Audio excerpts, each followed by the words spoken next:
Hello বন্ধুরা, অন্নপূর্ণা যোজনার ১২ পাতার যে ফর্ম পাবলিশ করা হয়েছে, সেই ১২ পাতার ফর্ম কিভাবে আমরা পূরণ করব এবং কি, কি তথ্য আমাদের এখানে লাগছে, সম্পূর্ণটাই ডিটেইলসে আমি আলোচনা করব আজকের এই গুরুত্বপূর্ণ ভিডিওতে।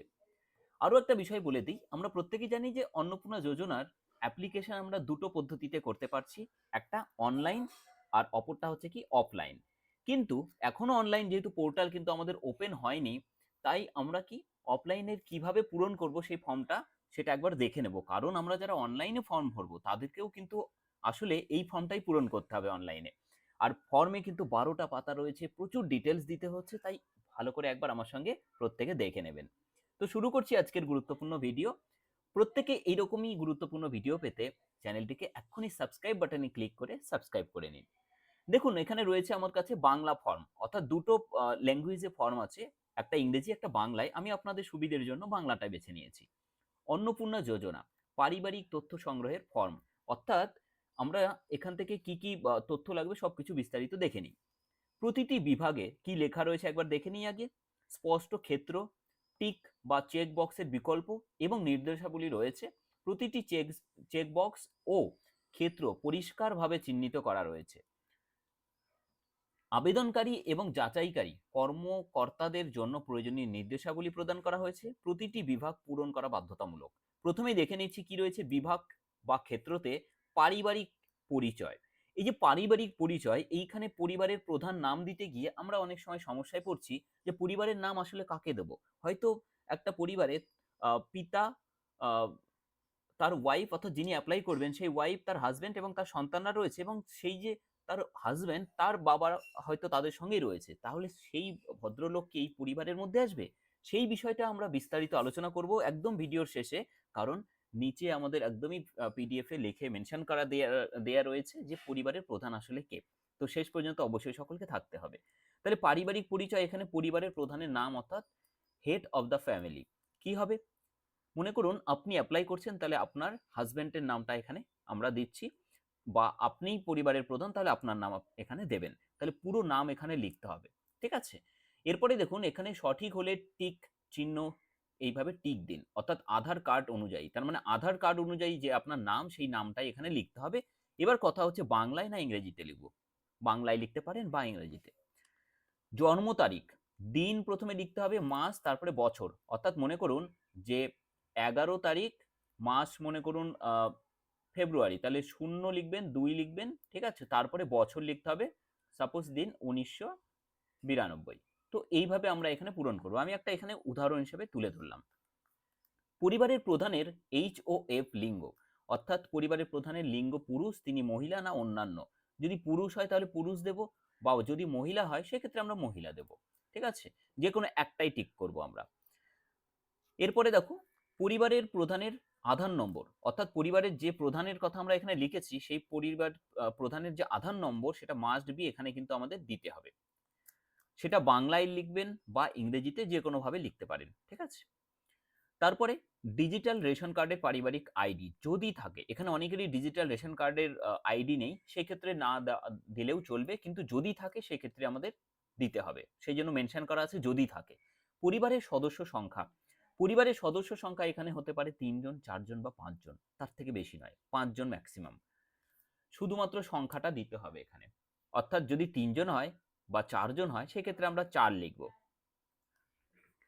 ঠিকানা, ঠিকানা এখানে কিন্তু স্থায়ী ঠিকানা, অর্থাৎ যেটা পার্মানেন্ট অ্যাড্রেস, সেই পার্মানেন্ট অ্যাড্রেসটাই কিন্তু আমাদের এখানে মেনশন করতে হবে। অর্থাৎ এখানে ভিলেজ, তারপরে পোস্ট অফিস, তারপরে যেটা আমাদের পিএস অর্থাৎ থানা, ডিস্ট্রিক্ট, এগুলো সবই দিতে হবে, এবং শেষে অবশ্যই পিন নম্বরটাও দেবেন। যোগাযোগ নম্বর, অর্থাৎ কি লেখা আছে এখানে? বিশেষত পরিবারের প্রধানের আধার নম্বর সংযুক্ত মোবাইল নম্বর। তার মানে এখানে আমাদের যোগাযোগ নম্বর বা কন্ট্যাক্ট নম্বর হিসাবে মোবাইল নম্বর দিতে হবে, এবং সেই মোবাইল নম্বরটাই আমরা এখানে ইনপুট করব, যেটা পরিবারের প্রধান অর্থাৎ H O H O F, সেই পরিবার প্রধানের যে নাম্বারটা আধারের সাথে লিঙ্ক করা আছে সেই নাম্বারটা কিন্তু পরিষ্কারভাবে এখানে লেখা রয়েছে, সেই নম্বরটাই আপনারা দেবেন। তারপরে বলা রয়েছে কি নাম, জন্ম তারিখ, লিঙ্গ বা পরিবারের প্রধানের সঙ্গে সম্পর্ক, আধার নং পরিবারের সকল সদস্যের। তাহলে এখানে নাম, জন্ম তারিখ, তারপরে কি লিঙ্গ, পরিবারের প্রধানের সঙ্গে সম্পর্ক, এগুলো সবই দিতে হবে উইথ আধার নম্বর। কি লেখা রয়েছে এখানে দেখুন, অন্নপূর্ণা যোজনার জন্য আবেদন করা হচ্ছে। 5 বছরের কম যদি হয়, আধার নম্বরের জায়গায় কি দিতে হবে, NA, that is not applicable, এটা চিহ্নিত করতে হবে। তাহলে পরিবারের প্রধান HOF, তার নামটা এখানে লিখবেন। এবার সদস্য, সদস্য একজন একজন করে টোটাল এখানে 5 জন আছে, তাহলে সেই জন্যই আমি বলেছিলাম 5 জনের বেশি দেবেন না। তাই সদস্য 1, তার নামটা লিখবেন, জন্ম তারিখ লিখবেন, লিঙ্গ অর্থাৎ মেল না ফিমেল না অন্যান্য আদার্স সেটা লিখবেন এখানে। পরিবারের প্রধানের সঙ্গে সম্পর্ক, দ্যাট ইজ পরিবারের প্রধান যদি আপনার হাজব্যান্ড হয় তাহলে সেটা এখানে অবশ্যই উল্লেখ করবেন। আর পরিবারের প্রধানের সঙ্গে আপনার সম্পর্ক, তাহলে এখানে আপনি ওয়াইফ উল্লেখ করবেন বা স্ত্রী উল্লেখ করবেন, আধার নম্বর আপনার উল্লেখ করবেন। এরপরে সদস্য 2, সদস্য 2তেও একই রকমভাবে নাম আছে, জন্ম তারিখ আছে, লিঙ্গ এবং পরিবারের প্রধানের সঙ্গে সম্পর্ক। যদি এখানে সন্তান হয় তাহলে সন্তান উল্লেখ করতে হবে এবং আধার নম্বর। এবং এখানে আরো একটা জিনিস, ডান দিকের যে কলাম আছে, অন্নপূর্ণা যোজনার জন্য আবেদন করা হচ্ছে, পরিবারের প্রধান যদি পুরুষ হয় তার জন্য তো আর অ্যাপ্লাই করা হচ্ছে না, তাহলে এখানে হ্যাঁতে টিক করবেন না। যদি আপনি এখানে মহিলা হচ্ছেন তার স্ত্রী হিসাবে, তাহলে আপনার জন্য অ্যাপ্লাই করছেন, তাহলে অবশ্যই এখানে হ্যাঁ দেবেন। দেখা গেল এখানে তার সন্তানরা রয়েছে যাদের জন্য অ্যাপ্লাই করা হচ্ছে না, তাহলে এই হ্যাঁগুলোতে টিক দেবেন না। এইভাবেই 1 নম্বর 2 নম্বর করে 4 নম্বর 5 নম্বর পর্যন্ত আমরা সকলের তথ্যগুলো ভরে দেব। যাদের অ্যাপ্লাই করছি তাদের ক্ষেত্রে হ্যাঁ ইউজ করব, যেটা বলেছি। 10 নম্বর কলামে রয়েছে পরিবারের প্রধান এবং পরিবারের সকল প্রাপ্তবয়স্ক সদস্যের ব্যাংক অ্যাকাউন্ট, অর্থাৎ নগদ অর্থ স্থানান্তরের জন্য, যেটা ডিবিটি বলা হচ্ছে, ক্রেডিটের জন্য আধার লিঙ্কযুক্ত ব্যাংক অ্যাকাউন্ট প্রদান করবেন। অর্থাৎ ডিবিটি লিঙ্ক না থাকলে কিন্তু করতে হবে। কিভাবে করবেন সেটা ভিডিও অবশ্যই দেখে নেবেন চ্যানেল থেকে। HOF অর্থাৎ যিনি প্রধান তার ব্যাংক অ্যাকাউন্ট দিতে হবে, ব্যাংকের নামটা দিতে হবে, এখানে অ্যাকাউন্ট নম্বর দিতে হবে, IFSC কোডটাও এখানে দিতে হবে। একই রকম ভাবে সদস্য 1, 2, 3, 4, সদস্য 1 তাহলে আপনি হচ্ছেন ওয়াইফ হিসেবে, তাহলে এখানে আপনি নিজেরটা ভরবেন। একই রকম ভাবে 2, 3, 4, 5 যদি কেউ থাকে তাদেরটাও একই রকম ভাবে ভরবেন এখানে। এরপরে 11 নম্বর কলামে চলে এলাম আমরা। HOF অর্থাৎ এপিক দিতে হবে, HOF এবং সকল প্রাপ্তবয়স্ক ভোটার তালিকায় অংশ নম্বর সহ, অর্থাৎ যাদের যাদের ভোটার তালিকায় নাম উঠেছে, অর্থাৎ বয়স হয়ে গিয়েছে, নাম উঠেছে, তাদেরটা দিতে হবে। যেমন HOF পরিবার প্রধানের এপিক নম্বর, অর্থাৎ ভোটার আইডি যে নম্বরটা থাকে এপিক নম্বর, সেটা দিতে হবে। বিধানসভা ক্ষেত্র এবং অংশ নম্বর, অর্থাৎ বিধানসভা ক্ষেত্র আর পার্ট নম্বর কত সেটা এখানে মেনশন করে দেবেন এইখানে, ঠিক আছে। তারপরে দেখুন সদস্য 1-এরও একই কাজ, এপিক নম্বর, বিধানসভা ক্ষেত্র আর অংশ নম্বর।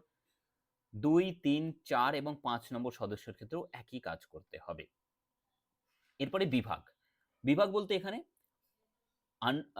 রিজার্ভ ক্যাটেগরির কথা বলা হয়েছে, অসংরক্ষিত নাকি আর্থিকভাবে যেটা অসংরক্ষিত EWS, যেটা আনরিজার্ভড অ্যান্ড EWS সেটা, নাকি তপশিলি জাতি, নাকি তপশিলি উপজাতি, নাকি অন্যান্য অনগ্রসর জাতি, নাকি বিশেষভাবে ঝুঁকিপূর্ণ জনজাতি গোষ্ঠী। তো এগুলোর মধ্যে যেটা কারেক্ট হবে, আমি যদি ধরে নিই যে আপনি তপশিলি জাতি, তাহলে একটাই টিক করে দিলাম। প্রযোজ্য শংসাপত্র যেমন জাতিগত, আর্থিকভাবে দুর্বল শ্রেণী EWS শংসাপত্রে পত্র, ক্রিমি লেয়ার শংসাপত্র ইত্যাদি, এগুলো কিন্তু লাগবে।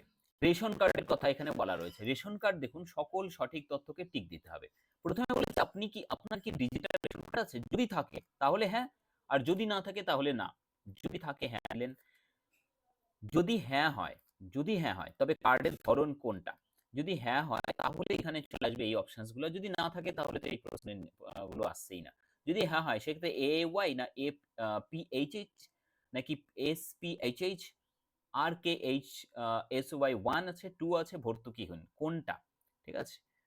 এরপরে চলে আসি পরিবারটি রেশন প্রদান দোকান থেকে মাসিক রেশন তুলছে কি তুলছে না, যদি হ্যাঁ হয় তাহলে হ্যাঁ হবে, ঠিক আছে। তো এইরকম ভাবে আমরা কিন্তু শুধু টিক দেবো, এখানে কোনো কিছু লেখার প্রয়োজন নেই। এরপরে সম্পদ, সম্পদের মধ্যে প্রথমে দেখো রয়েছে কি বাড়ির ধরন, আপনার বাড়িতে কি 3 বা তার বেশি পাকা ঘর রয়েছে, যদি হ্যাঁ হয় হ্যাঁতে টিক দেবে, না হলে নাতে টিক।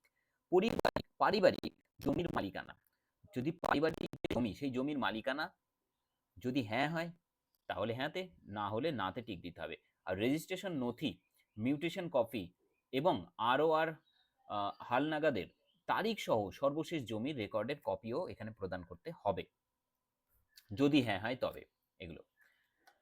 এরপরে বলা রয়েছে কি পারিবারিক সকল সদস্যের মোট জমির পরিমাণ শতকে দিতে হবে, কত শতক জমির মধ্যে আপনারা বসবাস করছেন, পারিবারিক যে সদস্যরা রয়েছেন তাদের সকলের মিলে যে জমিতে বসবাস করছেন সেটা। যদি 5 শতক হয় 5 শতক বা 4 শতক 4 শতক সেটা এখানে মেনশন করতে হবে। যানবাহনের গল্প রয়েছে এখানে। আপনি পরিবারের কোনো সদস্য কি অবাণিজ্যিক মোটর চালিত 4 চাকার গাড়ি আছে? 4 চাকার কোনো গাড়ি আছে কিনা? যদি না হয় তাহলে নাতে টিক দিতে হবে। যদি হ্যাঁ হয় সেক্ষেত্রে গাড়ির ডিটেইলস এখানে দিতে হবে। তারপরে বলেছে কি পারিবারিক সদস্যদের স্বাস্থ্য বীমা সম্পর্কে এখানে। যদি থাকে তাহলে হ্যাঁ, আর যদি না থাকে তাহলে না।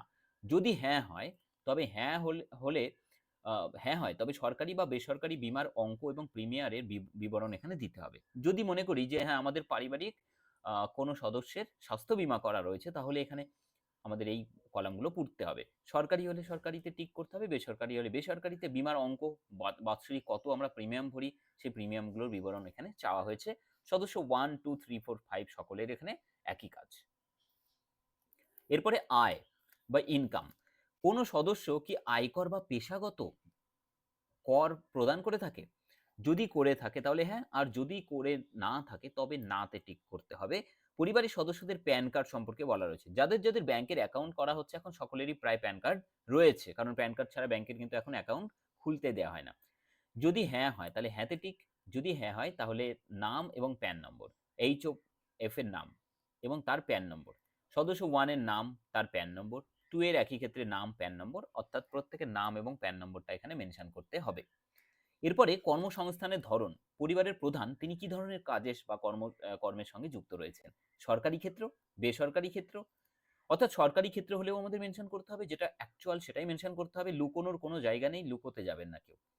বেসরকারি ক্ষেত্রে বেতনভুক্ত কর্মচারী বা সংগঠিত ক্ষেত্রে স্বনিযুক্ত বা আংশিক সময়ের কর্মরত, যেটা পার্ট টাইমার বা পার্ট টাইম। তো এখানে যেটা সঠিক হবে সেটা আপনি অবশ্যই টিক দেবেন। সদস্য 1, 2, 3 এবং 4, 5 এর ক্ষেত্রেও একই কাজ।